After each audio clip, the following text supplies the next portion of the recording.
Hello, everybody, and welcome to our V.A.C. Roundtable. We're up to number 50, if you can believe that or not.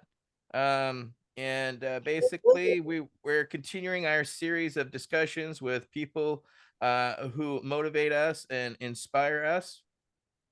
And that is continuing with our special guest tonight, who is Uwe Blesching. And Uwe is no stranger to cannabis, and his expertise is one. If there's various books that he has put together, and needless to say, you should familiarize yourself with them if you're not aware. And basically, we're here to just ask him some questions, share some time and some space. We sent him some questions previously, but we're gonna have some other ones as we, develop our conversation as we drive it forward.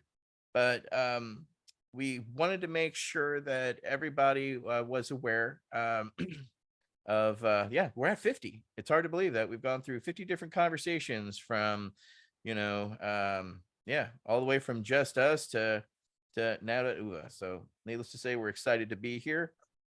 And always the most interesting question to many of us is, why cannabis? How did you get into cannabis? So, Uwe, how did you get into cannabis and why cannabis? Well, hi, Etienne. Thank you so much for your kind intro and for having me. And I was cannabis naive when I came first to the United States. Just a little bit of background. I was born and raised in Germany. I was drafted into the military, did a 2-year stint there, went to college, tried to go to med school, got accepted, but there was a 2-year waiting list. So I decided to travel around the world and be a bit of a gypsy, and came to San Francisco, fell in love with the city, and haven't left. So now being in America and starting from scratch, and medical school was cost prohibitive. So a friend of mine told me, why don't you go to the Stanford paramedic program? They have a pretty good scope of practice. It's an interesting job, and why don't you start there? And I followed her advice, went to Stanford, and then pretty much straight out of school, got hired by the San Francisco Department of Public Health, which ran the paramedic division at the time. And that was my first initiation into any and all kinds of drugs, not just pharmaceutical, but recreational, and of course, cannabis. And one of the interesting things about doing this kind of job is because I got to see firsthand the quality of a particular drug based on the 911 calls they generated. And so in 20 years of service, I think I only had 1 or 2 calls that were initiated to 911 that was directly associated with cannabis alone. And so right there, that tells you, where I come from in terms of taking a general view on all drugs that are out there. But what was fascinating and what got me interested in cannabis was the fact that I would see the same type of patients, and I'm not talking necessarily the same people, but the same patient populations. Let's say patients with spinal cord injuries, patients who undergo cancer treatments, patients who are challenged by chronic obstructive pulmonary disease, a number of chronic patient populations. And here was my first initiation. The difference between patient presentation between those that utilized cannabis to mitigate their signs and symptoms versus those that didn't stood out like day and night. And it was just astonishing, and especially in the HIV and AIDS community, because some of the map makers, some of the people that brought cannabis into the medical space were patients who, who were afflicted with HIV, and their caretakers and their patient advocates. And so, it was virtually impossible to not meet some of these folks at any on all of those levels, and to just start conversation and start to learn. But the biggest impact was the difference in patient presentations between those that utilized cannabis and those that didn't. And that was my initial contact, and it was one of surprise and awe and wonder, which are three feelings that I still feel when it comes to learning about, all the various things that our favorite plant can do for us.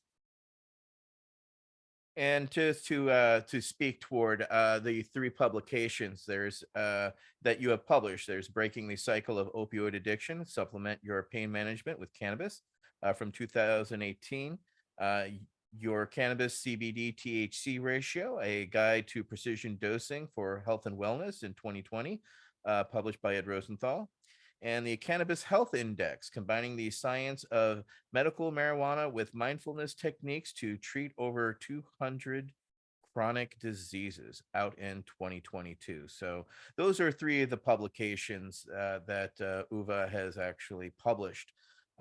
So thank you for how you got into cannabis. And to our next question, we'll go to Councilmember Al Byrne. Councilmember?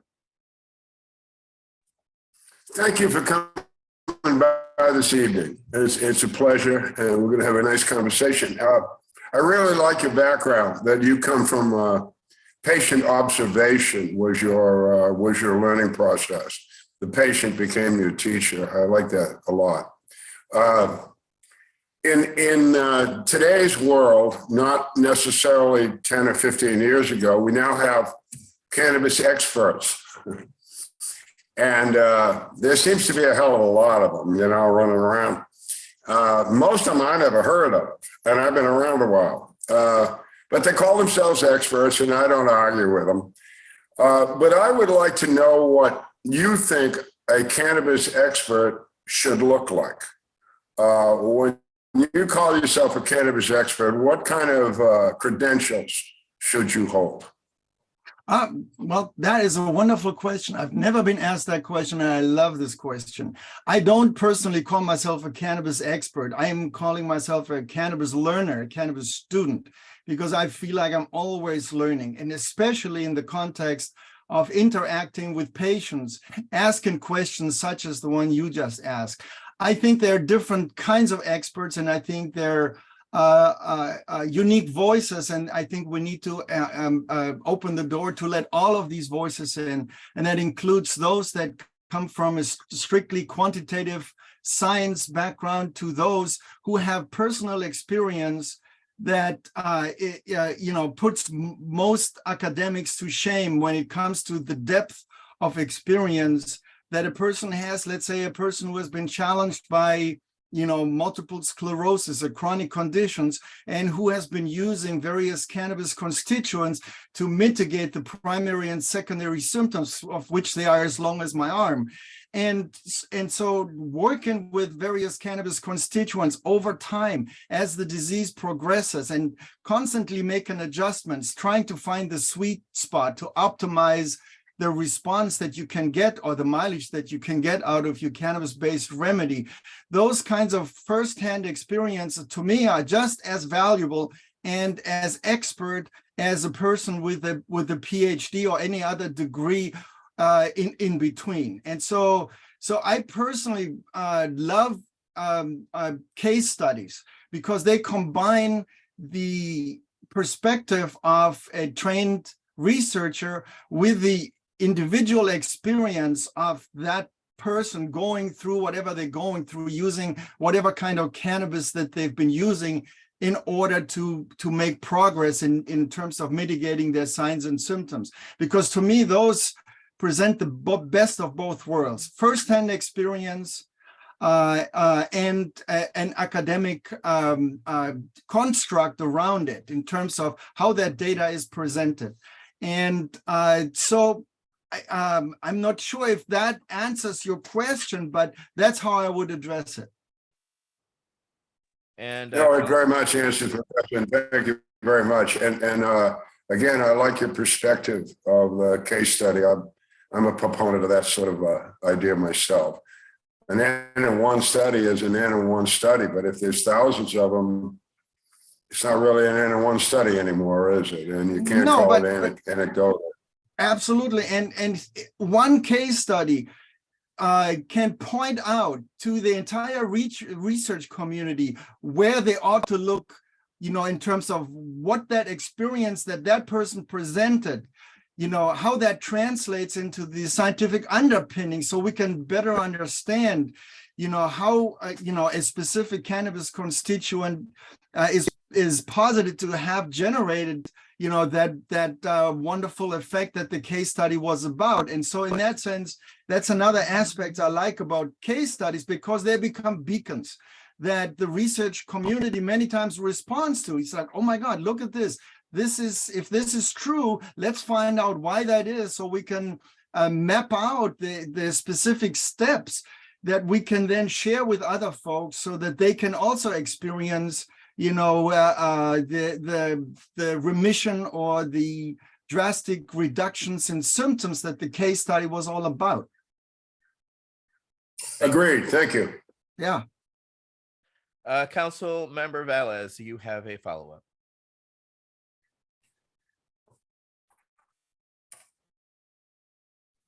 Yes, I do. Thank you so much. Dr. Blesching, I noticed you mentioned HIV and cannabis and AIDS organizations where you were able to get a lot of your case studies from. Here in Nevada, we're trying to introduce Ryan's Law, which is legislation that will allow terminally ill patients who are institutionalized in hospitals and hospices to continue their cannabis medication use. Right now, they're unable to do that while institutionalized in our hospitals, both county and state. So California has adopted Ryan's Law. Nevada State, we have introduced that. The Compassion Center and the IPA organization, Integrated Providers Association, has introduced legislation for that. How do you feel about terminally ill patients being able to treat with cannabis while institutionalized in these hospitals and hospices? Do you think that is good legislation? Would you recommend that? To me, it's a no-brainer. And this is not just from my personal experience in terms of what I've witnessed and observed in terms of the positive effect that palliative care, through the means of cannabinoid-based therapeutics can do. But there's also a significant amount of science supporting that position. And so, it's not just an opinion, or it's not just an individual case study. There are a number of clinical trials that clearly highlight the benefits of the use of cannabinoid-based therapeutics and end-of-life care. So to me, personally, I feel very strongly, I think it's a crime not to do it, to withhold this, from a policy perspective. It's like I said, it should be a no-brainer, and I'm fully in support of it. Thank you for that. And we will go next to Council Member Wade Laughter for our next question. Yes, thank you, Uwe, for joining us this evening. I was intrigued by the fact that you worked in the Department of Public Health as an EMS in San Francisco, and obviously you weren't giving out cannabis to the folks that you encountered, but as you observed earlier, you encountered many people who were using it, and you noticed differing effects in those patient groups based on whether or not they were using cannabis. Would you talk a little bit about the balancing act that you, as an employee of a public health organization, had to do in relating to patients who were using cannabis because of the fact that it's a Schedule I narcotic and the feds have rules about it, and on and on and on, the various regulatory hurdles that we face today? Can you speak about that a bit, please? Sure, I'd be happy to. Among all of the paramedics and I'm pretty sure that's true most everywhere in most departments that do the same kind of work. It's like I said to Lenora, it's a no-brainer. You know, cannabis is medicine, especially if it's used appropriately. You know, taking specific dosages and taking specific the uniqueness of each patient into account to optimize outcomes. So that among paramedics is a no-brainer. And so all of us tend to be very liberal when it comes to coming to a patient's home and finding cannabis lying on the cannabis flowers lying next to on the nightstand, for example. The time when it got a bit tense is whenever police would co-respond to specific calls, and many times 911 would co-respond a patrol unit for safety reasons or for gaining access because we had to break the door down or whatever it was. So many times in those cases, it was always a tense situation where we would try to nudge the patient. Hey, the officer is around the corner, put the flowers in the drawer, or just trying to support them to keep them out of trouble, because and not every officer was strictly policy informed and policy driven, but there were a lot of them that were. And so we try to always take the position of protecting the patient and their choice about having access to cannabis forms and so that was the only tension that I experienced firsthand. So whenever there was a police officer in the room, we had to take that into account, and we would do what we could to try to get the patient to become aware that it's not just us, the paramedics in the room, who are fully in support, but that there is another officer around the corner or in the room that may not take the same view. So I think that addresses that experience, at least with a bit of context. Council Member Burns seems to have a follow-up question. Council Member? Yes, thank you. Boy, I like you. Listen, you use the word "we" a lot. How universal is that "we" in that EMT community? Is it pretty much everybody, or are there? There were about 100 of us when I was in the Department of Public Health, and it was pretty universal. The "we" was with the capital W. I actually can't think of anyone who wouldn't have protected a patient from that awkwardness and from that potential cognitive dissonance between people. I wouldn't be able to name one person who stood out in my memory that would take a more uptight approach about it. That is fascinating. That's great. Thank you. Council Member Valles, you have a follow-up. Yes, thank you, Dr. Blesching. I just wanted to ask, the cannabis that you noticed these patients were using, Nevada State sets a 2.5 ounce limit for possession for medical marijuana patients. I know the state of Washington has a 4 ounce limit for possession for patients. I know myself, I am a medical marijuana patient as well, licensed through the state of Nevada. And I use at least 1 ounce of marijuana to make 1 cup of butter. So they have 2.5 ounces at one time for a 30-day limit.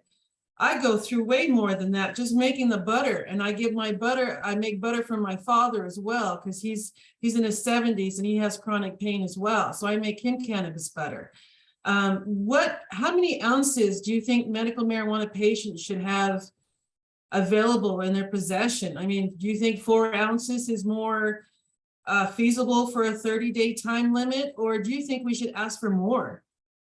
I think we should ask for no top limit, no ceiling. I think it should be individualized depending on what each individual patient is going to need to optimize the reduction of whatever it is that ails them. And that can be established between the patient's experience and between their primary healthcare provider. And so those should be the people in charge of making that decision and not policymakers. However, I understand the reality of being a policymaker and they having to have some guidelines. I think there's room to create a policy that says a limit of X many ounces as determined by the physician's prescription.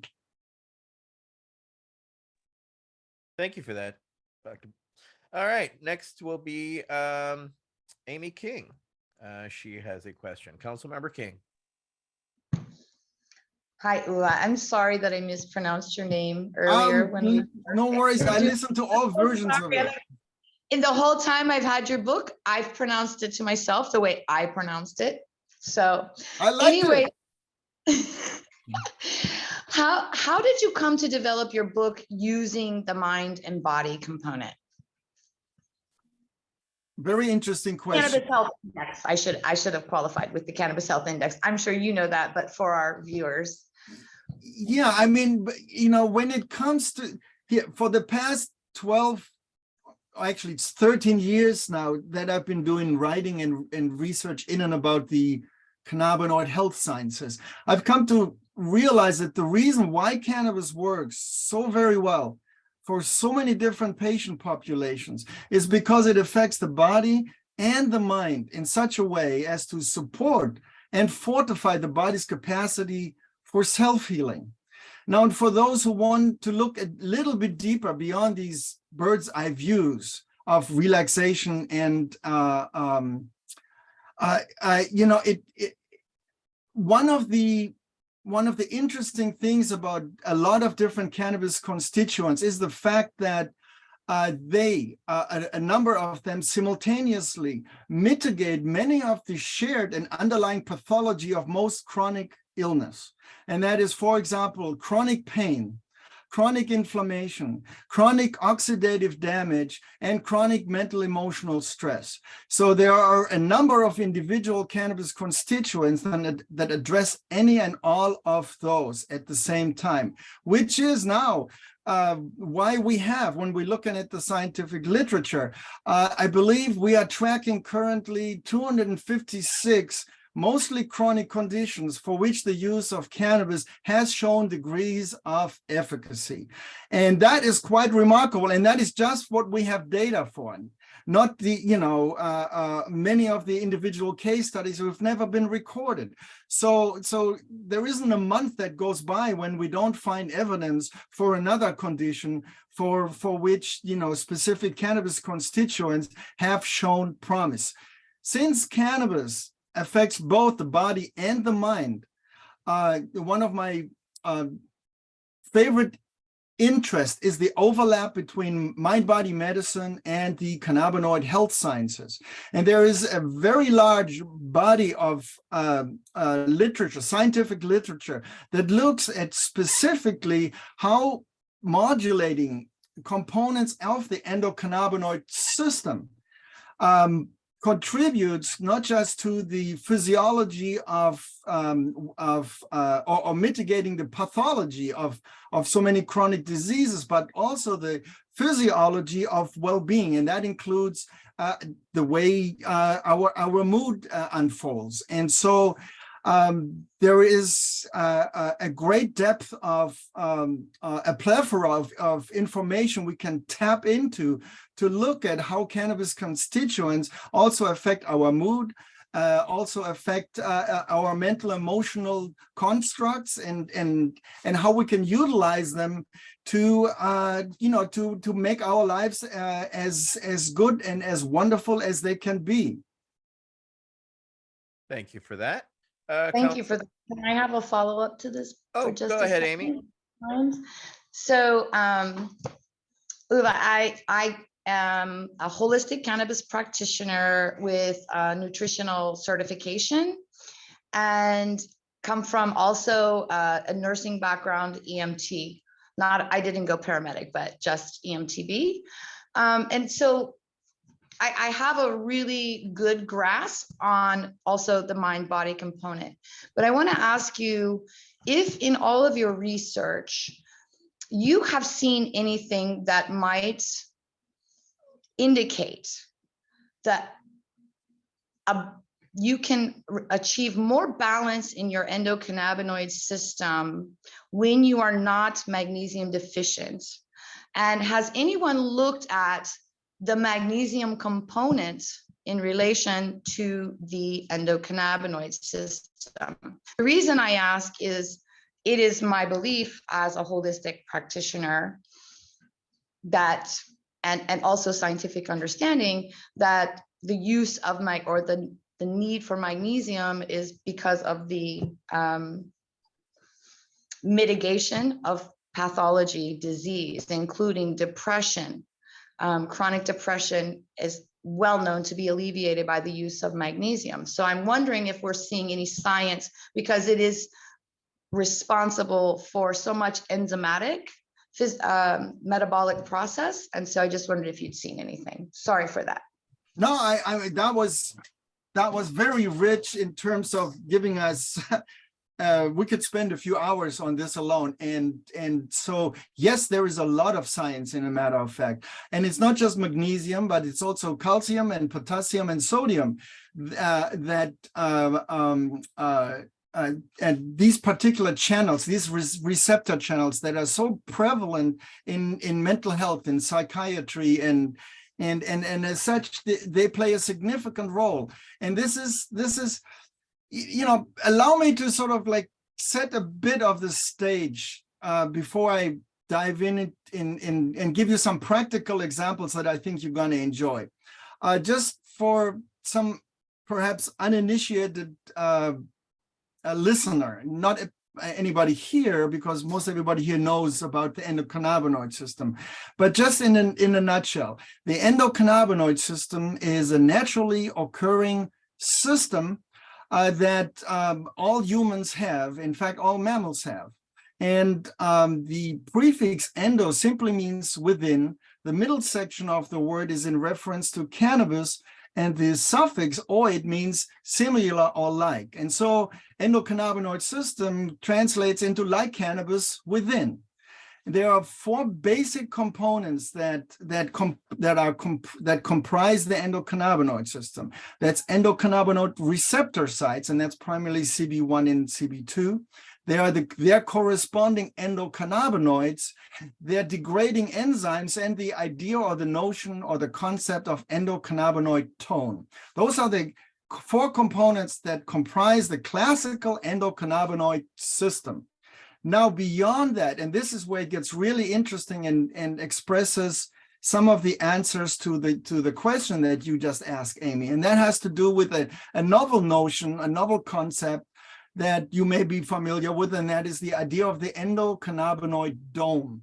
And that is the larger internal or external environment that interacts with various of these classical components of the endocannabinoid system. And this is where magnesium, this is where all the other mineral channels, this is where dozens of other neurotransmitters that are clearly implicated in most neurological or psychiatric disorders come into play.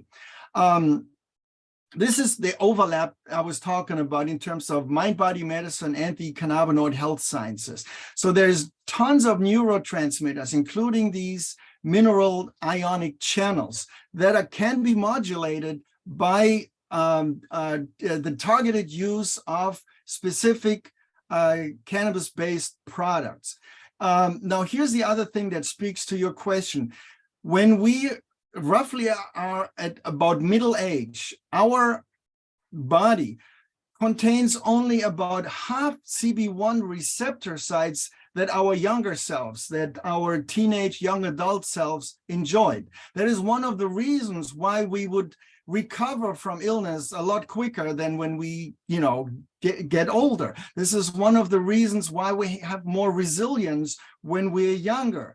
Now, this is also why cannabis works so very well for so many different patient populations, is because it addresses the lack of cannabinoid, of CB1 cannabinoid receptor expression by adding cannabis constituents into the mix that can then compensate for the age-based loss. And so here are a couple practical examples that we can use, even if you're in a country or in a state or in a place where you can't get access to cannabis, but you can still support a stressed endocannabinoid system. And that is, for example, turmeric. You can get anywhere in the world. It's a basic spice, has been shown to bind with CB2 receptor sites, and it, as such, is very valuable for anybody who is challenged with any immune deficiency or overreactive immune responses. The same is true for echinacea. Both bind with CB2 receptor sites. Omega-3s. The Western diet of omega-6 to omega-3 is roughly about 20 to 1, 20 omega-6 to 1 omega-3. It turns out the ideal ratio to support a healthy endocannabinoid system is 5 to 1, 5 omega-6 to 1 omega-3. Keto diets, for example, support a healthy endocannabinoid system, increasing endocannabinoid tone. And so there are a number of these insights that come out of endocannabinoid dome research that we can utilize pretty much anywhere, especially if you're well-versed like you are, Amy, in terms of approaching a diet, nutraceuticals in combination with cannabinoid-based therapeutics. You can actually get a patient who is combining the use of cannabis to probably use less cannabis if they supplement some of the other things I just described to you, because they create an additive or synergistic effect that I find wonderful.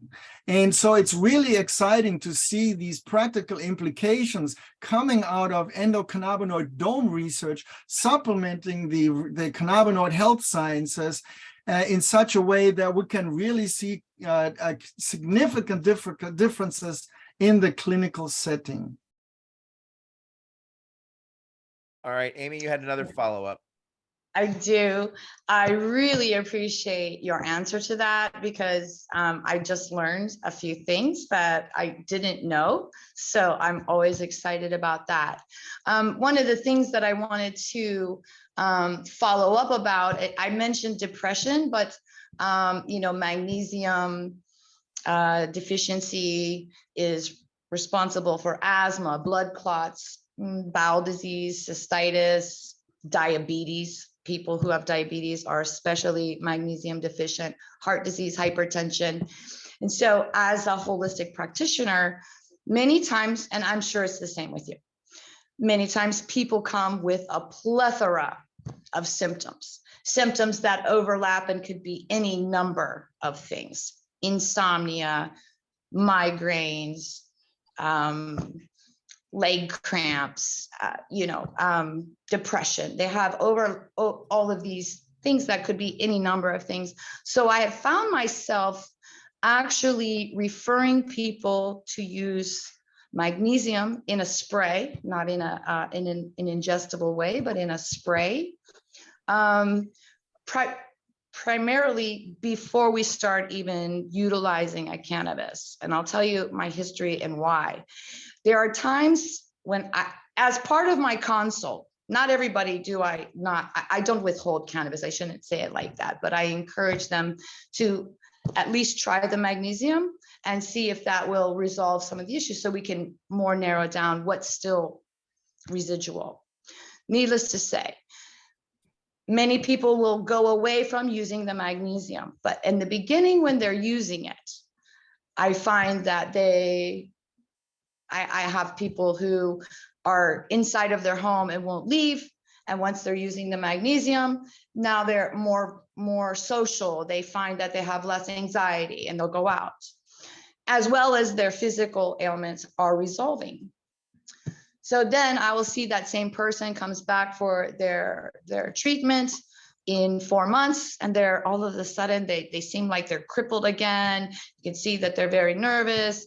And I say to them, what's going on? You know, you look a little stressed. Oh yeah, and whatever the answer is. And I will always ask, are you utilizing your magnesium spray? And the answer is, it's rhetorical. The question is rhetorical because I already know the answer. The answer is no, they are not. Because at the moments that they are using the magnesium spray every single day, there are no complaints and they are very well-rounded, happy people. And then you see them go away from it. And so I feel strongly about that. And I really want to look at that interaction because I wanted to mention, you also mentioned magnesium and then you followed it up with calcium, but I wanted to just say that using calcium or D3 without having adequate magnesium can cause serious problems. In fact, it will exacerbate psoriasis, if not outright cause a flare. So just some things to, magnesium even before calcium, because without the magnesium, the calcium will not process properly. But thank you for your very informative answer to my question. Councilmember Valles. Yes, thank you again. I wanted to ask Dr. Blesching, when it comes to this, I don't know if you've heard of the cannabinoid hyperemesis syndrome. Have you heard about that going around? And what is your take on this CHS new syndrome? Yeah, no, I've been following all the studies and I'm very curious about, what is really going on here. And there are about, I think now there are about in excess of 100 individual studies that have been published looking at cannabis hyperemesis syndrome. And all of them are individual case studies that literally just present, this is what we found. We saw this patient and the only thing that seemed to help is hot showers seem to be one of the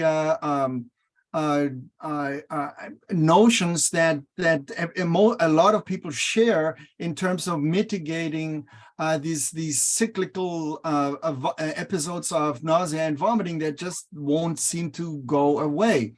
And but quite frankly, no one in the scientific community has an idea or a clear concept or a clear understanding of what is the underlying pathology that's causing cyclical vomiting, except the observation that patients also utilized cannabis.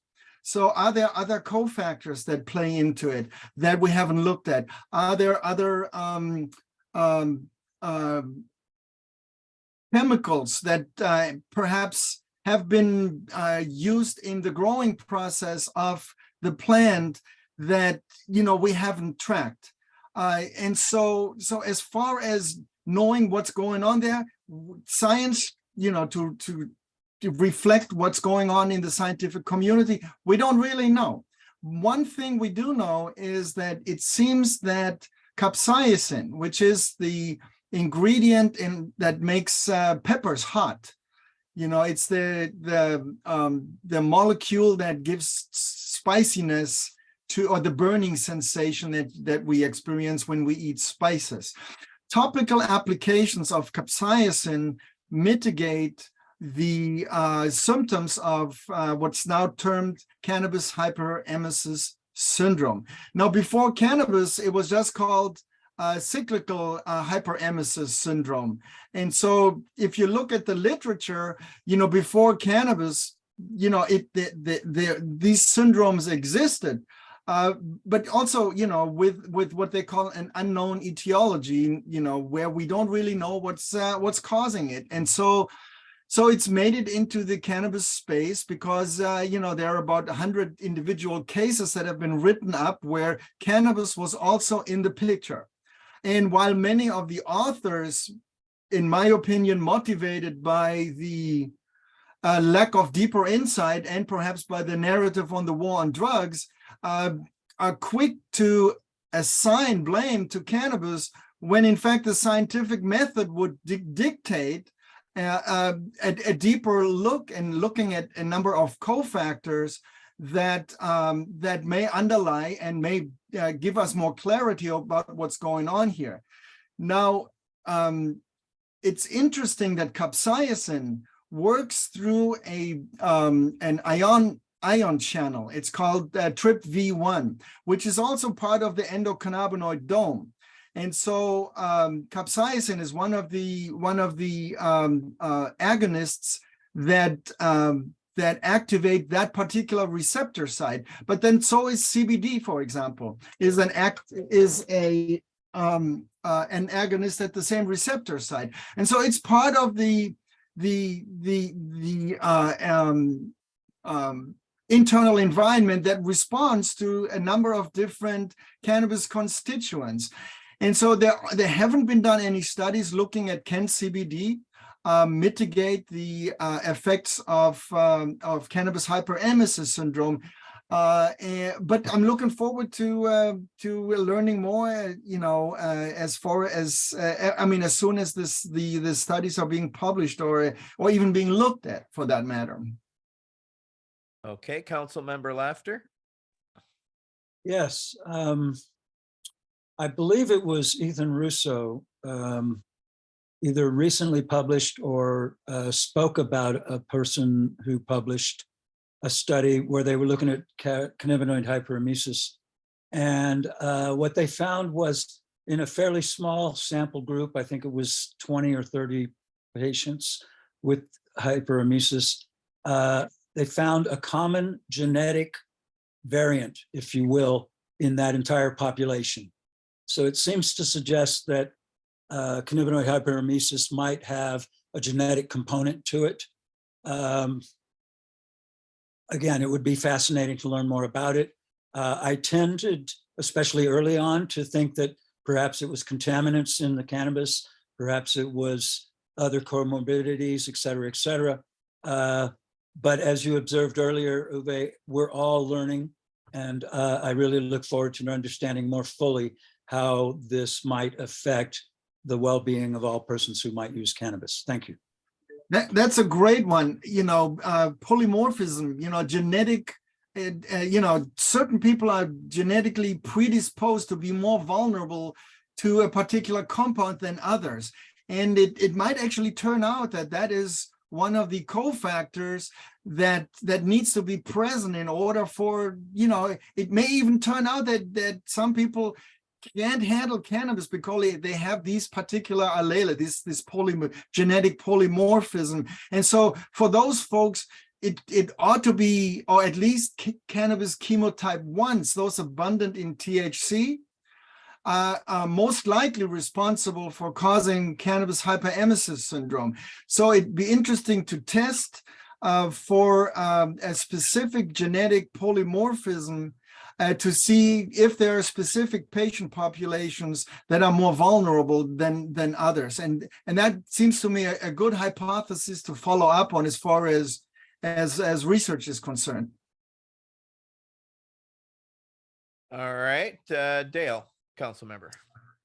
Hi, Dr. Uwe. I've really enjoyed just about everything you've said so far, but I have a question on the research and talking about the scientists and the medical professionals. Where do you see their line of thought? Where do you see them going in the next, year, 5 years? Because right now there's, it's hit or miss on which doctors support cannabis, which don't, which scientists support, which don't. I'm in a state that nothing's legal, which is my choice to be here.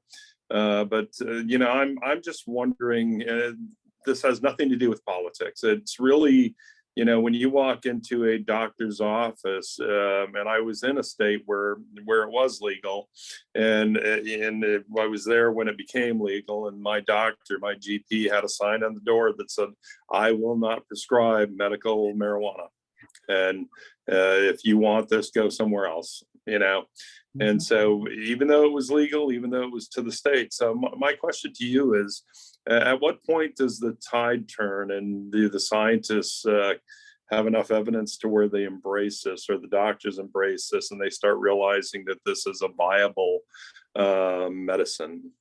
That, very interesting question. Let me try to put on my Nostradamus glass. I apologize for a tough question. No, I actually think that we're seeing the beginning of a new wave of treatment possibilities that is completely supported by the evidence, and the evidence is growing on a daily basis. There are about 10 new trials that have clinical reference to modulating components of the endocannabinoid system in the clinical setting. 10 new trials on a daily basis. That data cannot be denied by anybody who is scientific minded, no matter how ill-informed or socialized or imprinted they have been by the narrative on the war on drugs. And that's especially true for physicians who are dealing with mostly chronic patient populations. It's because those doctors and those patients are getting very little mileage out of what modern medicine has to offer to them. All they get is ever longer growing lists of pharmaceuticals in order to manage symptoms. There is no cure. There is no, chipping away at symptoms, approaching a cure. It just doesn't exist with most chronic cases.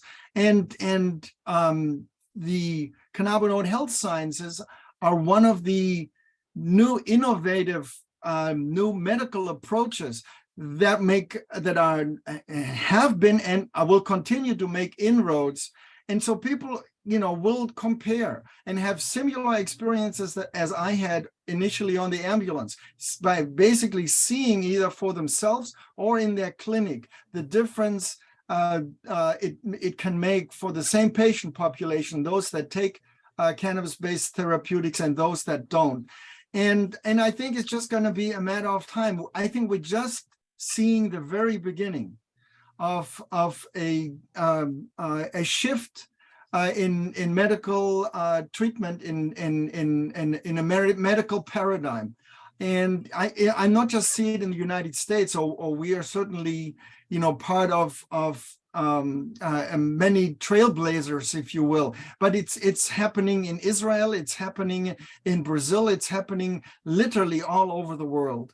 I mean, there are places now in very conservative East Africa that are getting European government contracts to grow cannabis that the European Union then can use to make the cannabis-based pharmaceuticals that they have allowed their physicians to prescribe. And so the tide change is coming, and when it's going to take place to the degree that every state will have it, to where I think some doctors will die out before they prescribe cannabis, and that's certainly their choice. And there are a lot of doctors who don't really want to learn something new, that are not motivated by helping, especially their chronic patient populations, to try something else. But I think those people are going to be more and more in the minority, because more and more patients themselves demand that the doctor open their mind and demand access to, or at least access to, information, so that they themselves can then make more informed and discerning decision if the use of cannabis is supported by other people's experience, or by what the science bears out. Thank you very much for that answer. Really, really thorough and a great answer. And unfortunately for me, I've just added 2 more chemicals this week due to some recent medical issues that have been brought to my attention. So I'm going to keep pushing forward on my end, and I'm with a great team here. But thanks so much. Councilmember Crowitz, you're recognized. Thank you, Dr. Blesching. It's so good to meet you. Michael Crowitz here. On the subject of cannabis emesis syndrome and capsation, actually, I've got a very short story to share with you. One of my greatest passions in my cannabis work has been this museum work that I've been doing, underlying everything I've ever done, looking at the artifacts, sort of, part of what my work is working on today and looking forward and trying to figure out new policy for tomorrow. And a big part of my work has been and will always be starting today and looking backwards. And it's really cool, I guess, in both directions, but looking back is my passion and really is quite beautiful. Somehow connects me to people that aren't here anymore. It's harder to connect to people who aren't here yet, I think, than to connect with people that aren't here anymore. So anyway, I actually did this little museum display at the first time that I was just talking about this the other day. I remember the cannabis pain issue came up in a big doctor conference of pain management doctors, and they dedicated an entire day to cannabis and pain, the cannabis related subjects, the endogenous cannabinoid receptor system, etc. And one of the speakers came over to my table, Dr. Guy from GW Pharma, and he was really fascinated with one particular bottle. I had a little showcase filled with 100 to 200-year-old bottles that were pain remedies, and they're every imaginable mixture. You got starting out at the very lowest, thing with just cannabis, then cannabis and maybe codeine, and all the way up to cannabis and heroin and everything in between. And he took great interest in the one that was cannabis and capsation and other herbals, maybe with codeine or low-level narcotic.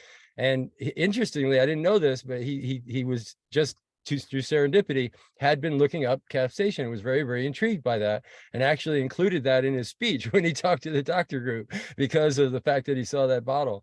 But I'll just make the comment and leave it at that. I think it matches up very well with what you were saying about a new frontier.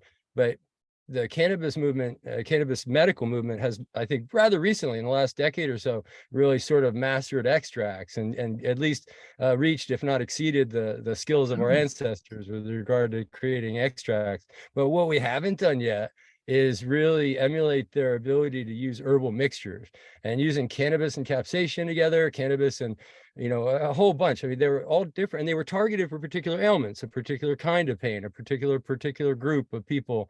So it was very carefully done, all these different mixtures. But I think that's the thing I'm looking forward to, is when we get caught up to that. Oh, Mike, that is so great. Thanks for sharing that. In fact, I personally not just look at the recent science. In fact, one of my interests that I share with you is the history of cannabis and what we can learn from early preparations and from early insights that very smart physicians who chose to work with cannabis tinctures have made, and the combination of adding other, including homeopathic substances into a formulation, and then reading their reports about how many patients benefited and and how safe some of these remedies were. And so in fact, I'm also working as the chief science officer at Cannabis, and I'm constantly inputting studies into our data bank. And I'm proud to say that I've included every study as far as the early 18th century into the data bank, including specific formulations and what the makers or the practitioners that utilized and then wrote up a study about their experience. What insights did they get? What did they learn from utilizing tinctures? And this was not just true for treating humans, but this was also true for treating animals, farm animals, and so there are some fascinating studies that have been conducted on humans, on human subjects, and on animals and to read their write-ups is just very instructive. And I've gotten some really good ideas from the really old studies that I haven't gotten from the new ones. And so I love learning from the old ones. And I think that we must include and especially have an open mind to see, and value and appreciate the insights that have been recorded, and just like as an individual case study can be a beacon to the research community to look deeper what led to this case study's success. And that same thing is true for looking at case studies that were written up 200, 300 years ago. Oh, it's important history that needs to be fostered and taken forward. And I'm glad to hear, Uwe, that you're actually absorbing that and giving it an eye toward the future.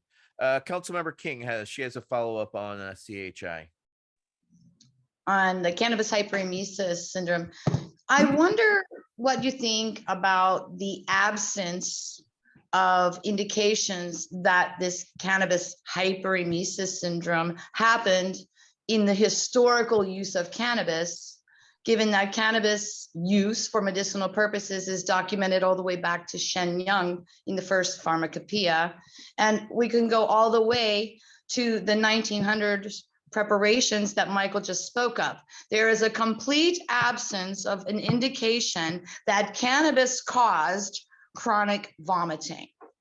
And secondarily, speaking of these individual case studies, do you think we have an accurate view from these studies, given that there is a mix of synthetics use as well as cannabis generally, and in a general term, the use of cannabis have been claimed to this syndrome?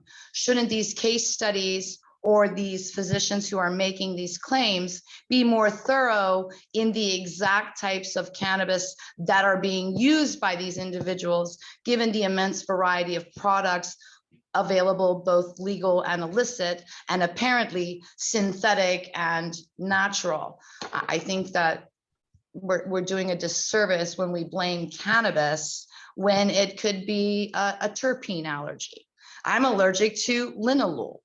I can't smoke cannabis with linalool at all without flaring into an allergy. Now, how severe that allergy is dependent on the type of cannabis I use. Flower gives me a runny nose, but concentrate, my throat swells up and I'm hoarse for 2 days. So this is my questions to you. I appreciate your time. I think that's a great, it's a great question, and it should be self-explanatory, and I absolutely agree with you. Physicians or researchers that write up a study about cyclical vomiting that won't stop but is relieved by hot showers, and then blaming it just because cannabis is in the picture, is an oversimplification and an affront to the scientific method. Absolutely. And we pointed it out. It could be a comorbidity of polymorphism. Specific individuals are more sensitive. Here's the other thing that I wanted to bring into the mix. I looked at the history of cannabis, everything that I can get my hands on, and I have not seen a single report of cannabis hyperemesis reported in the history, which then may lead a number of researchers to say, well, cannabis today is has much higher THC content because we're getting into excess of 30+% per flower, in some species, in some strains. And here's the other question: well, if that's the case, why don't you do a case study comparing cannabis chemotypes, chemotype 1, chemotype 2, and chemotype 3, which are defined by their THC to CBD ratios, and see if that makes a difference. And here's my prediction: if and when those studies come out, a chemotype 1 with mostly THC and no or small amounts of CBD is most likely going to be the one that's responsible for cannabis hyperemesis syndrome in a small subset of the population that's vulnerable to it. That's my prediction. I have no idea if it's going to be so, but making an informed opinion about it based on all of these moving parts that we've been discussing lends me to believe that until I hear otherwise, you know, that's sort of like the trend I'm holding on to. I agree with you. And in fact, because there is so little supporting information except the gabbing of a doctor's opinion turned into a case study without any supporting, it should be I mean, to me, vomiting of unknown etiology, because this is wrong. Cannabis is not responsible for this. 5,000 years of history, as you reported, and as I am also a deep dive researcher. And so that was why I stated it like I did. There is absence of indication that this has existed. So given that, the reason I say it should be removed as a diagnostic claim or coding is because people are being harmed. They are given this label, especially in the Veterans Administration system.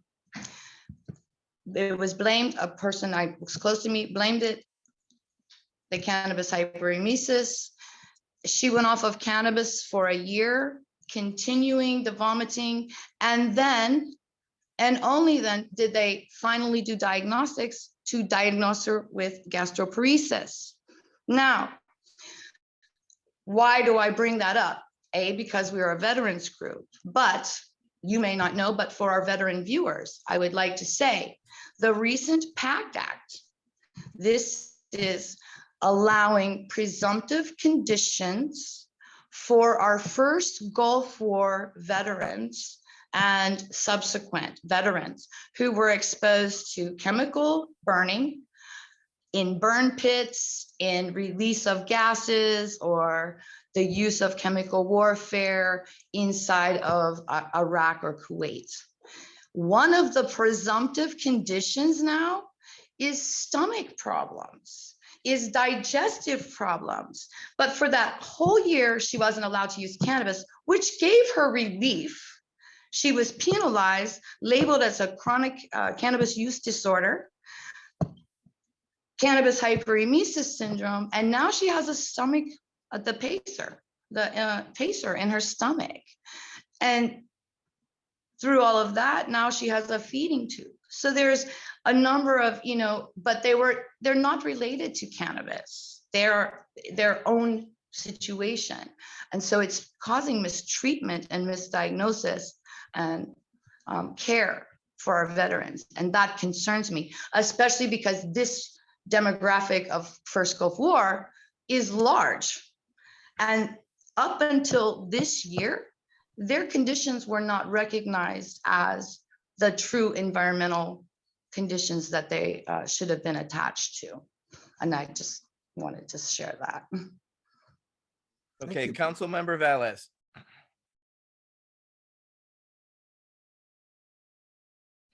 Yes, thank you.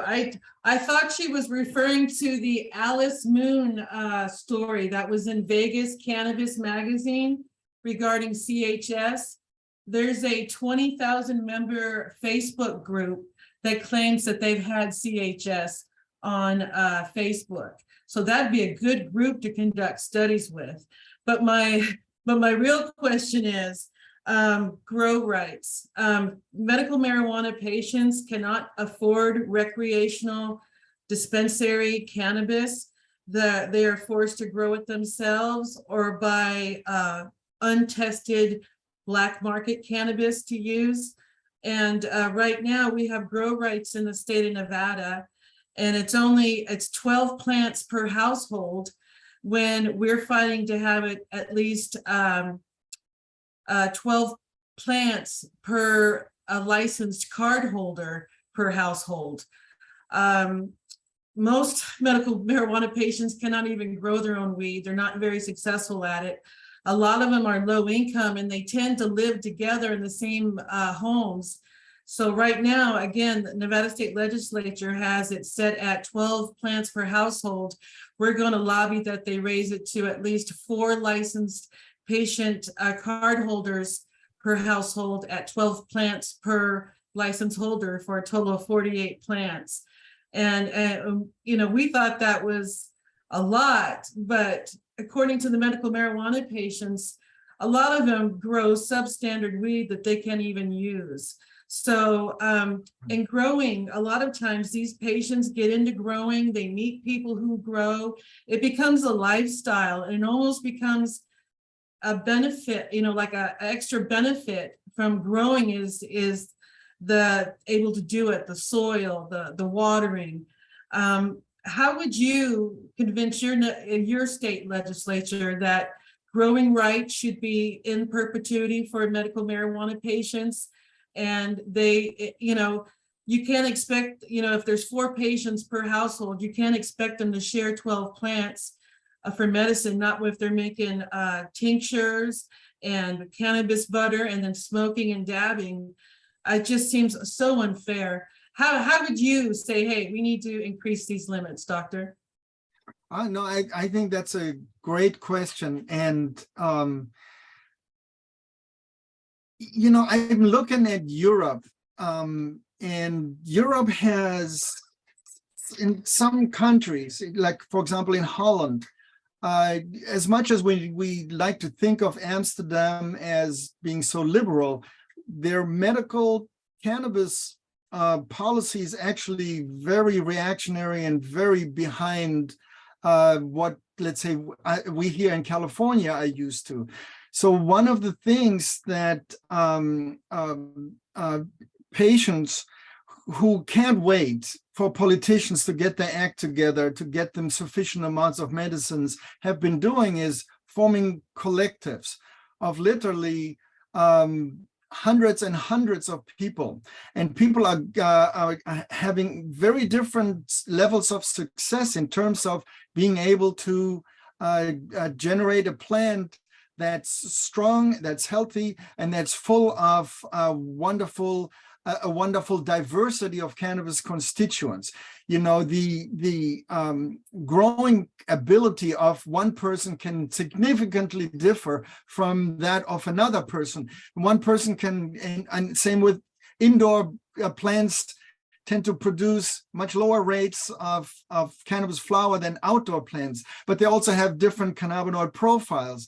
And so there are a lot of moving parts, and we also have to consider which cannabis constituents are optimal for each person. So one of the examples that I liked, there's a large collective in the Netherlands, and they don't, and so everybody is growing, but people have different success and different qualities. And so what they do is they harness everything, no matter the great from the not so great, and they're producing tinctures. And they're producing tinctures at specific ratios and with varying profiles of cannabis constituents based on some of what the science has offered in terms of this works well for this patient population, this profile works well for that patient population, or based on what people particularly want. And so then people would say, I need this much percent THC with a little bit of THC. I need a lot of CBD with a little, and I need roughly 1-to-1. And so everybody goes, everybody's flower goes to the same place, and then it's turned into tincture, and that tincture is then produced at varying ratios across the board. So it's a full spectrum approach, and people can then choose what ratio tinctures that's going to work for them, and then they get to have an unlimited supply based on the sum total of the capacity of that particular quarterly harvest was able to produce. And so I thought that was a very nice approach. And even though they working in the gray zone, in an illegal gray zone, so far the government has left them alone in producing this, and then distribute back to their members the specific type of tinctures that are thought to work best for each patient. And so they can, of course, then, this didn't quite work for me. Can you send me one with a different ratio or with a different concentration? And all of that is, of course, part of the policy, the internal policies that they have in place. And so that is the advice I would give to a group of people. Create families or create collectives, even if it's just a handful of people. It can make a big difference in helping each other out, not just learning how to grow, but also then producing the remedies that you need, that you want to explore. And then there's always this process of titrating, finding out what's going to work best for me. So in the meantime, while politicians get their act together, that's certainly one approach that based on the policy of where you are may be of help. Thank you for that. Nate, Councilmember Landau, you're recognized. I thank you so much. You are so well rounded on all these subjects. It's been a pleasure to hear you. My question is regarding the app, that is the CHI app. Are you collecting any usable data from the app? And is that data accessible to the public? I think you were talking about Cannabis, the online platform where I'm working as a chief science officer. Is that what you're referring to? Yeah, so what we do is... In your book, it refers to... the book. So this is how Cannabis came to be. The book, the Cannabis Health Index, it has continuously been growing. And so what I've been looking at is for each condition, what's the scientific literature, and that says this is the degree of confidence that says that cannabis can work for this particular disease or this particular symptom expression. And the scientific underpinnings are continuously growing to a point where it was impractical because it takes about 1.5 years to come up with a new edition of a print version. And so the first Cannabis Health Index contained 100 conditions. 4 years later, it was 200 conditions. And 1 year later, now we're up to 256. So it's steadily growing. And the way to keep up and not have people wait for a particular a new edition to come out, we've created Cannabis, which is like the online version of the Cannabis Health Index. But at this point, just focusing on the scientific evidence that underpins a particular condition. And so if you want the latest information, and if you're a cannabis coach, if you're a cannabis patient, a cannabis physician, a cannabis nurse, and you really want to, or a cannabis educator, and you want to have the latest access, this was a faster way to provide people with that information. And so we created this online version. And, in order to give people who need it access to the latest. And in that sense, that's how it came to be. All right. For our next question, we will go to... It is Michael Green. It is Michael Green. Uwe, this has been amazing. Thank you so very, very much. And I've loved to, each and every one of these questions has come up because they've been the tip of my tongue. Someone's raising their hand. Pepper, capsaicin. I think beta-caryophyllene. I mean, it's something I like in my cannabis. Maybe that's why I don't get sick and vomit. I don't know. Maybe there is a fundamental genetic component causing allergy. We've just gotten in the tip of the iceberg, if you will. A can of keys is an outgrowth of the Cannabis Health Index. You wrote this book, Your Cannabis CBD THC Ratio, and you have alluded to perhaps the need for people just not to be consuming cannabis, but seeking the right combination of THC, CBD ratios, maybe the things are in tinctures, what the different terpene profiles are, et cetera, et cetera, et cetera. But you talk about dosing specifically. You talk about a can of keys process. I know you mentioned the three chemotypes that you alluded to. could you just give us an overview of how the can of keys process, if you will, or method approaches how someone determines their dosage? Sure, I'll be happy to chat about that. It turns out, think of it this way. If you go to a pharmacy and you look at the entire wall of pills, you would never think, just because they're all pills, that they are the same. However, when people talk about cannabis, and that's true for the research community in many ways, they look at cannabis as all pills are the same, all cannabis is the same. And that is a tragedy, and it's such an obvious tragedy to the scientific process that it astonishes me in terms of how long it took for science to catch up. Luckily, that's changing. More and more studies are coming out that compare specific cannabis chemotypes, which are defined by the ratio of THC to CBD, side by side to see what specific effects they generate in specific patient populations. And so, go ahead and just define those three basic yes, chemotypes, tell us the ratios. I'd be happy to. A cannabis chemotype 1 is defined by an abundance of THC. So when you see chemotype 1, it's mostly THC with only small or trace amount of CBD. Most of the literature that you find that talks about the ill effects of cannabis are THC dose dependent, are cannabis chemotype 1 dose dependent. A cannabis chemotype 2 contains roughly equal amounts of THC to CBD. Roughly anywhere between 4:1 and 1:4 is considered a chemotype 2. And the chemotype 3 contains mostly CBD and with only trace amounts or only small amounts of THC. Now, let me give you a few patient populations that clearly benefit from that division. For instance, people with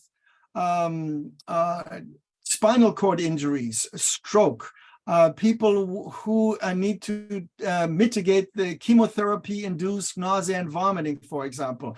Clearly, the science tells you utilize a chemotype 1 as a starting point, because most studies indicate that for those types of patients or most central nervous system impaired conditions, a cannabis chemotype 1 lights up in the scientific literature as a starting point.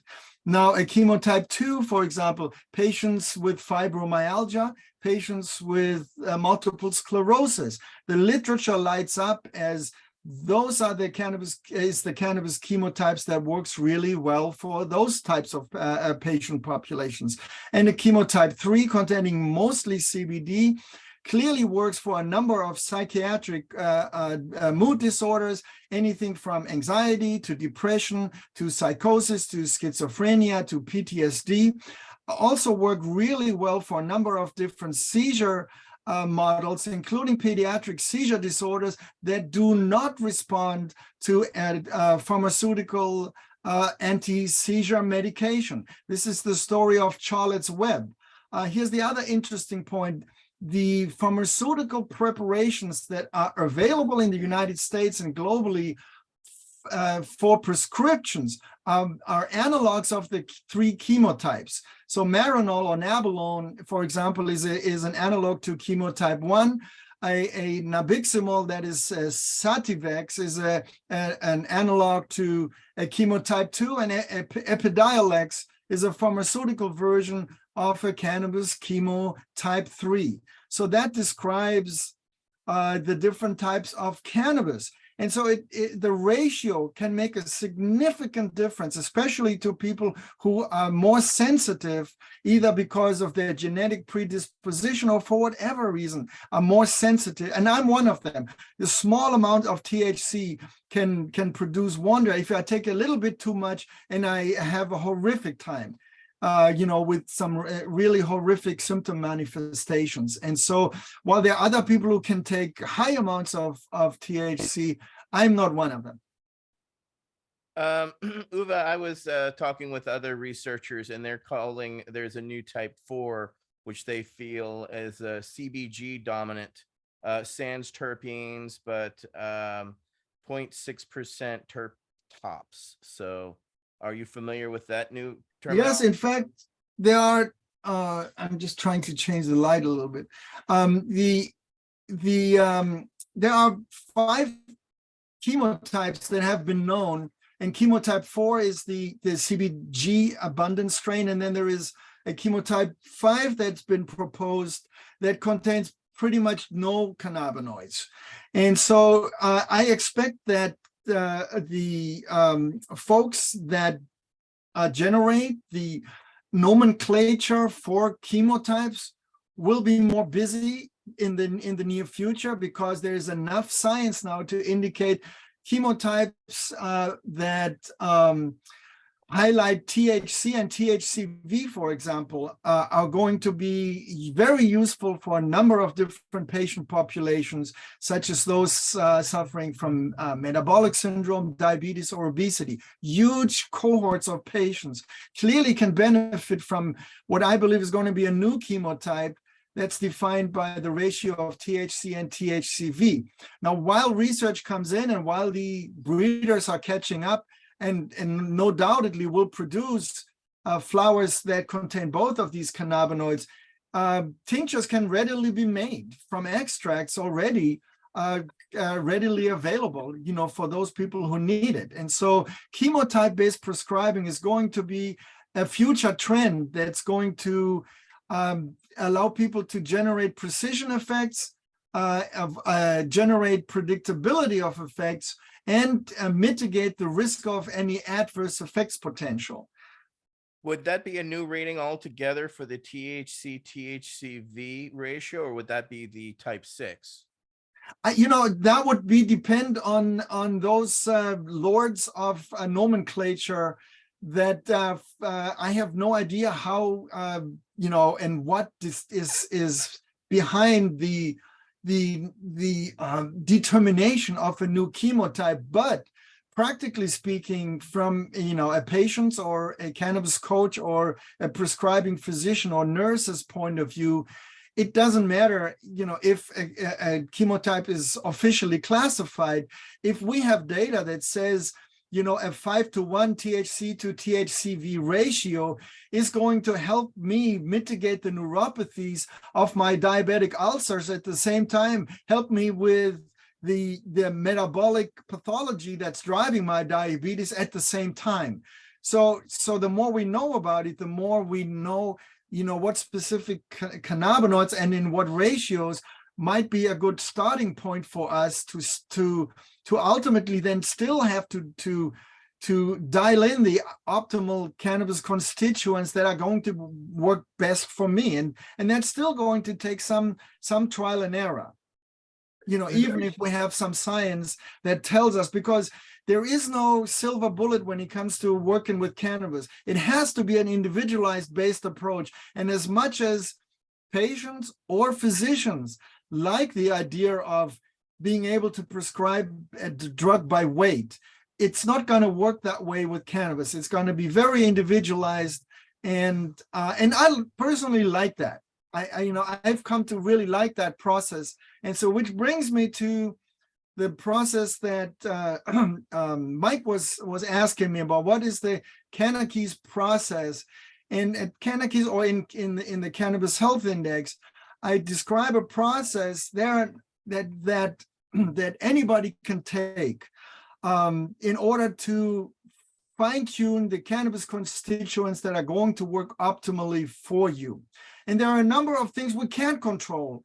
So this is about the things we can control. And that has to do, first of all, with determining, based on your personal preference and based on the science that's out there, what is the cannabis chemotype in terms of 1, 2, or 3 that I'd like to work with. And so if you are a person who says, I absolutely do not want to have changes in cognition, I don't want to get high, that scares me. So you're not going to start with the chemotype 1. You're most likely going to start with the chemotype 3, with no or very little THC, where you have wonderful uplift in moods and a number of physiological therapeutic effects, but no changes in cognition, no addiction potential, or whatever your concern is. So the first step of what we can control is, what chemotype do I want to start with? Now, if you're a person who says, I need to start with the chemotype 3 because I don't want to get high, but the science says, hey, you know what, for you, you really need to start with the chemotype 1. My approach would then always to recommend, start with your preference, start there, see how deep of a healing experience you can generate with the cannabis chemotype 3. If it turns out it's not satisfying enough to you, you can always dial in slowly and gently higher amounts of THC in the ratio until you find the optimal ratio that's going to work for you without getting you changes in cognition or whatever it is that you're concerned with. So that's step 1 of what we can control. The step 2 of what we can control is the sub ratio. A 1 to 5 is very different than a 1 to 20 or 1 to 100. Or vice versa. And so what is the literature telling us, or what is your personal experience telling us of what ratio between the main cannabinoids, THC and CBD, is going to work best for you? Now, beyond the sub ratio, the second step is the actual dosage of THC and CBD. And so you have the ratio, 5 to 1 and 1 to 5, or 20 to 1 and 1 to 5. So what is the dosage that hits the sweet spot for you? And then the next step is, what form of cannabis, number 4, is going to work best for you? Do you want to have a temporary relief of a couple hours? Then an inhalation preparation is most likely lighting up for you as a upper choice. If you need long-term effects, like you need to get a good night's sleep, then an edible is a longer-lasting edible is showing up. And then what other cannabis constituents can you use to amplify the specific effects you want to generate? And this has to do with terpenes or with flavonoids, generating the entourage, an additive or an ensemble effect. I actually like the ensemble effect better. And then, of course, this brings us to the endocannabinoid dome. What are dietary things? What specific other food items or mind-body practices can I engage in to support my endocannabinoid system that is diminishing in its cannabinoid receptor sites as we age? Yoga, for example, supports endocannabinoid tone, which in turn enhances endocannabinoid receptor sites. And so as we practice yoga, if that is our choice, if that is what speaks to us, that is one way, one mind-body approach we can utilize to support our endocannabinoid system. So is turmeric, so is beta-caryophyllene, which is a CB2 binding terpene, but so is also paying attention to omega-3s to omega-6. We want to shoot for a 5 to 1 ratio. So all of these things come to play into that particular step, generating the additive effect. And then finally and perhaps this is the most important step, is to keep a session log and make only one change at a time. Because otherwise it's very difficult to track, where the therapeutic punch is being generated. And here's the other thing. I think Amy pointed out that many times patients come to her with a number of different symptoms. So where do you start? And our suggestion is always pick the primary symptom first. Pick the one that bothers you the most first. Start with that, go through the entire 6-step process and try it out for until you find the sweet spot, and then see if you can sustain the success in terms of mitigating symptoms for 3 weeks or so, and then consider looking at the next symptom on your list of symptoms you want to address. And that is, the Kanakis method. I've never called it that, but thanks for Mike for giving a name to that process. Those are the 7 steps we can control.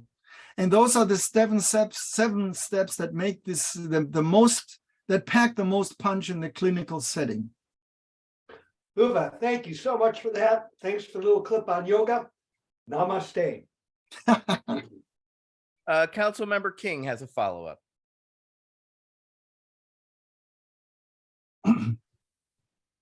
Geez, so much good stuff in there. I think I forgot what I even wanted to say because you're amazing. Yeah, I think I forgot. I was over here taking notes on stuff and I lost my thoughts. So thank you. Yeah, I'm taking copious notes myself here. Interestingly, Uwe, I'm the one who coined the phrase ensemble effect. I was involved with the Medical Cannabis Safety Council in 07-08. I did a white paper specifically on all known contaminants, but I worked alongside the nomenclature committee. So I wrote to Dr. Meshulam and asked him and gave him the definitions of both, but he preferred his terminology. Well, I'm also the PTSD study in Dr. Grinspoon's Marijuana, the Forbidden Medicine. And I miss Dr. Grinspoon greatly, but in talking to him about that, he adopted my nomenclature because he felt it was more adaptive, because it wasn't just THC bringing everything to the party. It was the full culmination of the orchestra itself that really seemed to have the effect. So just pointing out that piece of interesting loophole, because I was hoping that terminology continues, because I think it is more realistic and more understanding to especially laymen who don't understand what's actually happening. Because an entourage, if you look up the definition, is somebody who brings a group of people to the party, not necessarily famous. And Dr. Meshulam feels that THC does that, whereas we know through the other receptors there's a series of things that are happening in the endocannabinoid system receptors throughout the body. There's a multiple things that are happening all at once. So it felt more natural. So thank you for using that verbiage. Sorry to be so long. Etienne, I didn't know the backstory to that, and I'm moving forward. I'm using the symphony, the conductor metaphor, because it's so much more descriptive of what's really going on. When you talk entourage, there's often the quality of the players that come into taking the focus of the attention, when in fact the synergy created by the entire symphony, where not one player. Yeah, there are some players that play more prominent role at certain parts of that's all there, and that's wonderful. But still, the focus ought to be on the symphony, all parts coming together, playing the best melody possible, or creating the best resonance possible, or creating the best path forward for each individual patient. And so, symphony or ensemble effect is by the way, Oaksterdam has adjusted their nomenclature to change entourage to ensemble effect. So your white paper is heard and it has impact. Well, I used to teach there also. So well, there you go. They're friends as well. But I think Amy's short-term memory loss has subsided, and she remembered what she wanted to state. Councilmember King. It did, in fact. So again, I'm the challenging one. I'm going to ask the super challenging questions, and that's why I forgot, because you're so amazing. I was like blown away by you. But what I want to ask is about our endogenous cannabinoid system. We already create anandamide, and you may have, and I'm certain that you're familiar with what's been coined endocannabinoid deficiency. But I would like to know at what level or at anytime in the future, do you see us using a diagnostic to identify what is the patient's endocannabinoid, their anandamide and their 2-AG levels? And the reason that I ask that is because I think that endocannabinoid deficiency is doing a disservice, just like the entourage effect is doing a disservice. And on the side note on that, I think I would like to invite both to become members of ASTM for standards development. We already have a universally accepted standard under ASTM for certain terminology terms. Of course, cannabis is a new industry, so this is a constantly developing and growing and fluid set of standards, and those two words deserve to be in our terminology internationally accepted standard. But that being said, back to the base levels of the patients, and do they have an endocannabinoid system dysregulation? And I point out that cannabis has been blamed for causing schizophrenia, which all of us here know that that's just bullshit. But why? The reason that I bring that particular one up is there was a study done on schizophrenics, predisposed familial genetic, and they were followed during their first psychotic break, and their anandamide levels were pulled from their cerebral spinal fluid. And what was clearly identified is that when schizophrenic has a psychotic break, regardless of whether they used cannabis, their anandamide levels are off the chart. So, we do know that we should be able to test, and we can diagnose. There are other diagnostics in which you can get the anandamide levels. So when do you think that we'll be seeing this integration into diagnoses and therapeutic applications? And I love that you are looking at this whole thing with the terpenes all the way down, because that's a problem going into the pharmaceutical model. All of these elements are there for a reason. And I encourage you to look at your chat messages, because I sent you something in private before you get off. I know you're not looking at your messages now, but do look before you get off. I sent you some information. So thank you again so much. I'd like to know your professional opinion on the human endogenous system levels we have. A point very well taken. And in fact, the science has already caught up.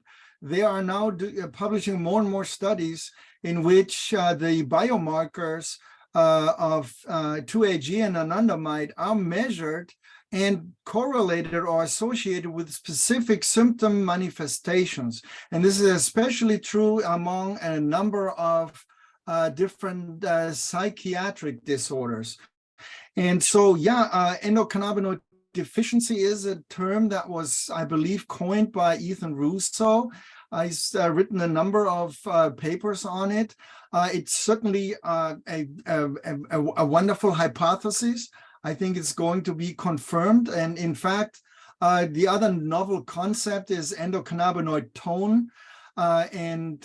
So there are new concepts that are being explored that certainly help explain how specific low level of anandamide or 2-AG or a number of other similar compound that we have discovered, and how they are specifically related to symptoms expression. And so I'm happy to say it's already happening. That's good, because I think it's important, if we're going to use cannabis as a therapeutic, then we need to understand what is the body already generating and how can we facilitate what it's lacking.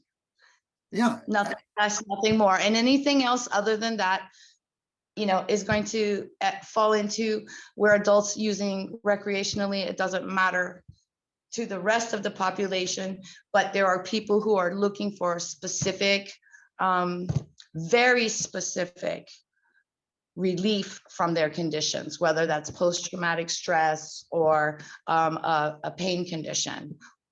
So thank you very much. Yeah, as they should. No, it's very exciting to see how a lot of the research community is catching up and testing for endocannabinoids or receptor site expression, the number of receptor sites that are expressed. They are beginning to measure the effects of an up or down regulated endocannabinoid tone on their specific association with patient manifestations. And the same is true for endocannabinoid levels. And so the more we learn about that, and the more we learn about the differences, the more we are going to know what specific cannabis constituents we can use for each of these patients that present with very unique or very subjective biomarkers. And in that sense, I think that you'll see a lot of future treatment trends that are going to be able to create precision effects based on those diagnostic biomarkers of components of the endocannabinoid system. I'm sorry, really quickly on that.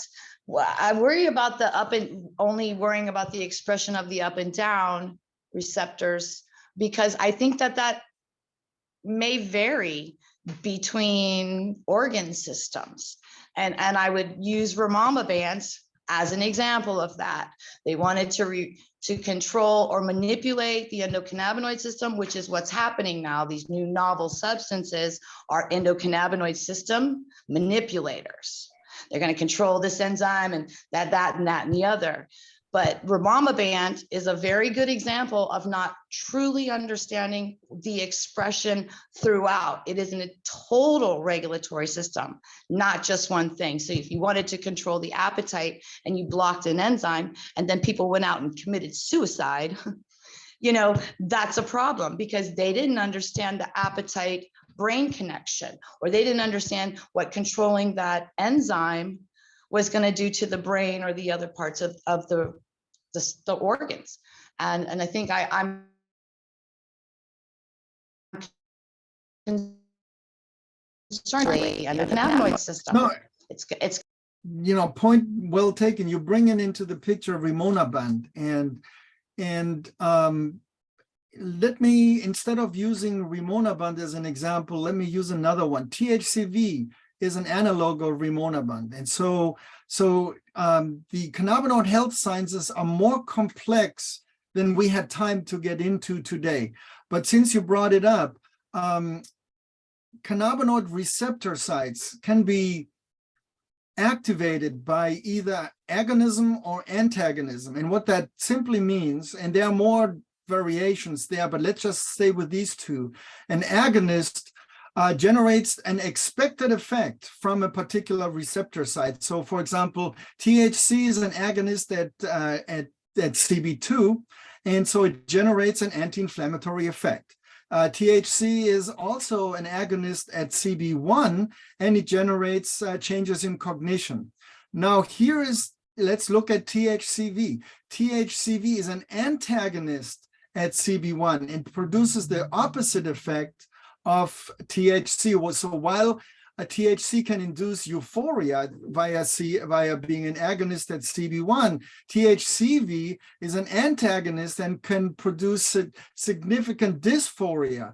And that's why rimonabant was banned in Europe, where it was used to suppress appetite to treat diabetes, metabolic syndrome, and obesity, but because people started to have suicidal ideation. And that is why rimonabant is an antagonist at CB1, producing the opposite effects of what, let's say, a THC-induced euphoria through the same receptor sites will do. And so that's one example of the complexity of that we haven't really talked about, of the various components of the endocannabinoid system. And in this sense, endocannabinoid receptor sites. And so it's just another example of how fascinating the complexity that cannabis brings to the table, and how much, it's teaching us, even though we've been studying this plant for how many, decades, and had experiences of some kind for as long as humanity goes back. Do you think, real quick, are these conclusions made, like you just said, you know, the THCV is an antagonist and has been identified doing very specific activity? Is that specific activity that is being claimed to be what it does, is that based on isolated compounds? So what I guess what I'm getting at is, if you give a drug, Rimonabant, it's based on a THCV analog, but it doesn't have any of the other supporting cannabinoids or flavonoids or terpenes.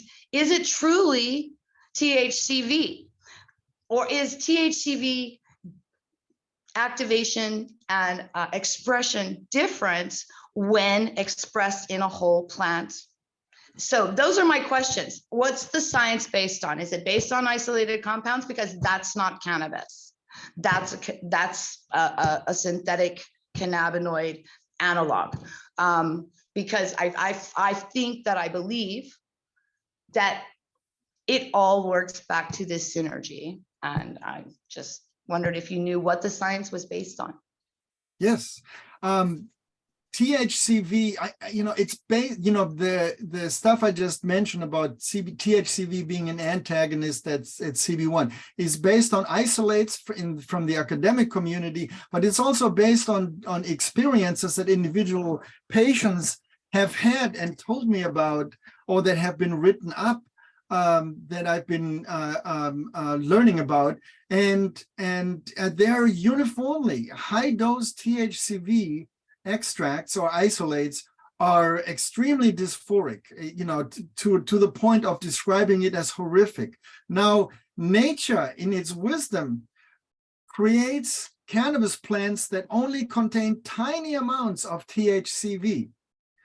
And we've been breeding, for the past 30 years with an eye on ever increasing THC amounts. And so, those are differences in terms of comparing it to strains from, long time ago.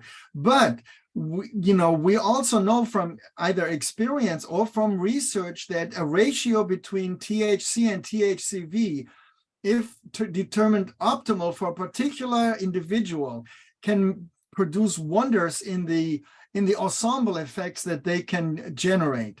Now, when it comes to breeders, there are very, very few who have succeeded in creating plants with high THCV content, and they mostly produce those to generate extracts. However, I personally am a proponent of full spectrum, flower-derived, lab-tested, and organic products. Ideally, in an ideal world, those four things will come together because of the ensemble effect, because of a number of additive effects, and because, why would we want to try to recreate the wonderful remedy that nature has provided us with? And and research backs this notion up, because time and again, research has shown that full spectrum cannabis-based therapeutics produce their effects longer lasting at lower dosages, and producing better results than high dose isolates. And so I like full spectrum approaches or full spectrum remedies, and I think that answers the topics that you raised, at least to a point. Council Member Vallis. Yes, thank you. Dr. Blesching, I was recently at an event. I was lobbying for some organizations I represent, and my husband is terminally ill right now. And thank you. He called and said he had gotten knocked over by our dog and was on the floor, and he needed help and he needed me to come home. And at this event, I was dabbing and smoking, and I had this in my purse. It's called Undo. It's a study that I belong to. It's done by the Cannabis Center of Excellence, and I'm an ICOUNT member because I'm a 100% disabled veteran. So it's a veteran study, and I took this Undo It's 2 capsules. I took it and I couldn't wait 20 minutes to drive. So I just went ahead and drove. And I know I was over medicated. I could feel it, but I was driving. But about 20 minutes, because it takes me about 45 minutes to get back to my home from where I was at. About 20 minutes into the drive, I felt refreshed. I felt alert and not paranoid to drive. So I don't know if you've heard of this. It's called Unblaze the Haze, but I'm a part of a veteran study for iCount run by the Cannabis Center of Excellence. Have you heard of this product, Dr. Blesching? No, what do you think? Oh. I have not, but I would love to hear more about it. In fact, I'm going to give you my email address. I'm going to just tell you, and if you could forward me some information where I can learn more about it, that would be great. Oh, I will.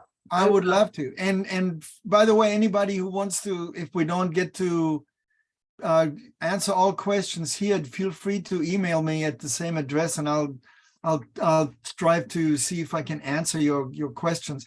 It's uwe@cannakeys.com, and it spells uwe@cannakeys.com. And I'd love to hear more about Eleonora. That would be great.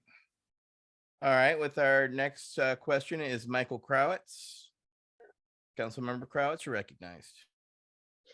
Thank you, Tan. I guess generally this subject would be on prescribing or having recommendations for prescribing practice from DNA testing. And the first time we looked at this subject matter was not that long ago. And our first impression was that while there are at least a couple of things that certainly seem to have a genetic component, certainly to my mind, maybe post-traumatic stress comes to mind, where we certainly see a pattern of various traumas. There's hardly ever a singular trauma, and many of those traumas often predate the military service in the beginning of that stream. But anyway, other than that, I mean, most of the things that veterans suffer from are not genetic. It's not a genetic predisposition to get blown up. So we were, I guess, less interested in it, but very interested in your perspective of using DNA tests to guide your prescribing practice.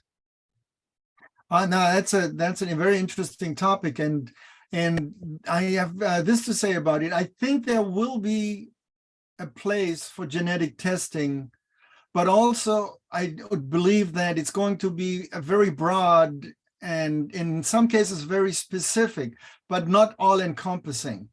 I think there are too many variables, especially when it comes to the human psyche, or that comes from what's been termed epigenetics, that influence a great number of human pathology and mind, mental and emotional experiences that have nothing to do with genetic expression, even though you may test as being vulnerable or not being vulnerable for a particular expression. And so the vast complexity of what a human being is can't be captured in a genetic test in a petri dish, if you will. And now, having said that, I think in some situation it may be helpful to know that I don't make the gene that I have a diminished expression of a gene that produces the enzyme that breaks down anandamide, and that may have to do with why I'm feeling more depressed or why my pain threshold is so very low. It may be helpful to use, because then I can try to find a cannabis constituent, try to compensate for that and mitigate those symptoms. It may just be an explanation. It may just help you to see the bigger picture. But I think it will only be one aspect of a picture that genetic testing can never fully capture. And so that is my current position on utilizing genetic tests to determine what might be going on with your endocannabinoid system, and by extension, what cannabis-based products may help to compensate. Thank you for that, Michael Green. Did you have a follow-up? Kind of to Lenora, just very briefly, disclosure, I own 0.5% of the undue patent.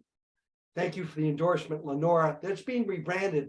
Uwe, I will get you the current research, rebranding information, the makeup of what this material is, which is 3 ingredients: olive oil, vitamin E, and olive-tolic acid. Very briefly, olive-tolic acid is a precursor to THC. When it's consumed, it goes to CB1 receptors and displaces the larger THC molecule, and it falls off the CB1 receptor. But I will get you that information. That product is going to re-release probably in the next 30 days in 3 or 4 SKUs. Fantastic. I mean, it's one thing to hear about a product, but then it's another one like to hear a story like Lenora just said about the product, because now, that's wonderful. Thanks for sharing. Yeah, we want that endorsement, and it is a veteran study. It's open to other veterans that want to That's participate. great. By the way, there's 280 people. I think it's the University of Massachusetts that is also working in this study. That what is it, Miriam? I can't remember her name. Okay, all right. This is not a commercial. All We'll right. get back to it another Your time. name. He'll forward you the information, Doc. So we appreciate that, and we appreciate you coming in. And needless to say, this has been an absolutely fascinating conversation. One that has taken us all around the cannabis spectrum, and I appreciate you taking the time. And it's been beyond informative, to say the least.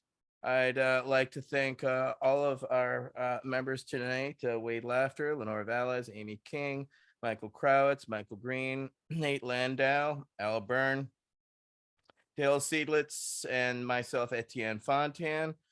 We'd like to thank everybody for joining us for our 50th V.A.C, and I couldn't think of a better guest to have.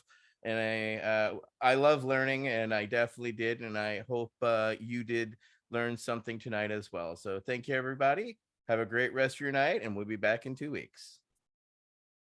Namaste. That was the whole